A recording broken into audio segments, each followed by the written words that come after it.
A lot of people watching this trial called it the Taiwanese O.J. Simpson case, an ugly real life tale that sounds like a movie script. This happened on 18th August 1993 in California, where a love triangle ends very tragically. Hi guys, welcome to my channel or welcome back to my channel. I'm your host Dr. Senay and here I am bringing to you a story About a philandering tycoon, 52-year-old Jim Peng, and his young Chinese mistress who gave birth to their son in 1993. And the other person involved in the saga is Jim's wife, 45-year-old Lisa Peng. Three people in one marriage, guys, never ends well. Jim Peng was at an electronics convention in China in 1990, where he met Ji, a young woman who at the time was working as a restaurant helper for $85 per month. The two became friends and later intimate, and Ji, knowing very well that this billionaire businessman, Jim Peng, double her age, was a married man with two sons, continued the affair, and Ji fell pregnant in 1992. Jim, her rich married lover, moved her to California and rented a beautiful apartment for her in Southern California and visited her on business trips to America. Now, guys, 52-year-old Jim and his wife Lisa Peng had their two sons attending California schools at the time. So they also had a home in Rancho Santa Margarita in California, not too far from the Mission Viejo, Southern California apartment where Jim's lover G and their baby son lived. Lisa Peng got to know about Jim's mistress and confronted G numerous times about the affair. On August 18th, 1993, G's body was found with deep wounds, and her 5 month old son's life had been taken also. This is shocking, isn't it?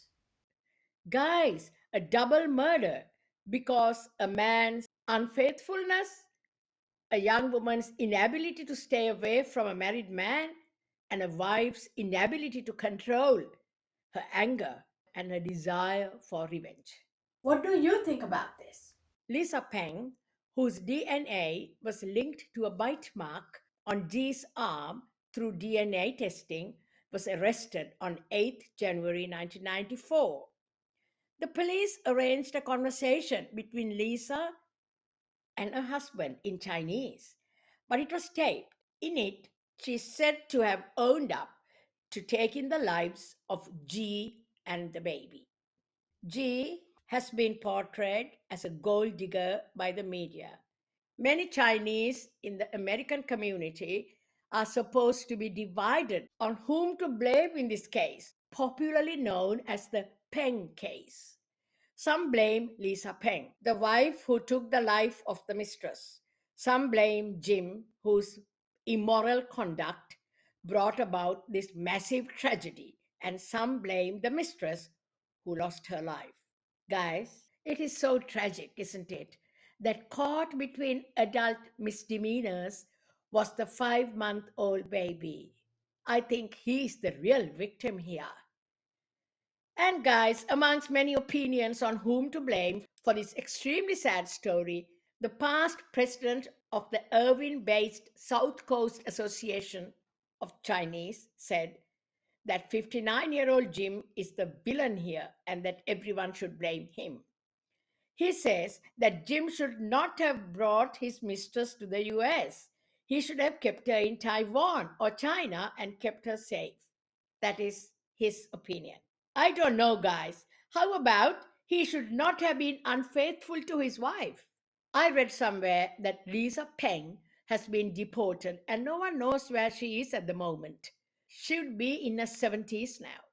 Jim has not returned to the US either, some sources say. Jane Wu covered this case for the Los Angeles edition of the Hong Kong based Sing Tao newspaper chain. It's like a soap opera, she commented. And guys, the film Lover's Lover, subtitled in English, is a movie produced on this tragic case with a sympathetic view on the wife, who was wronged by your husband and a young gold digger. Well, guys, who knows the truth? One thing we all agree is that cheating on a spouse ends really badly, and also that violence is a horrendously disgusting way to react to life's problems. That's it from me tonight, guys. Hope you leave your comments in the comments box. Thank you and good night.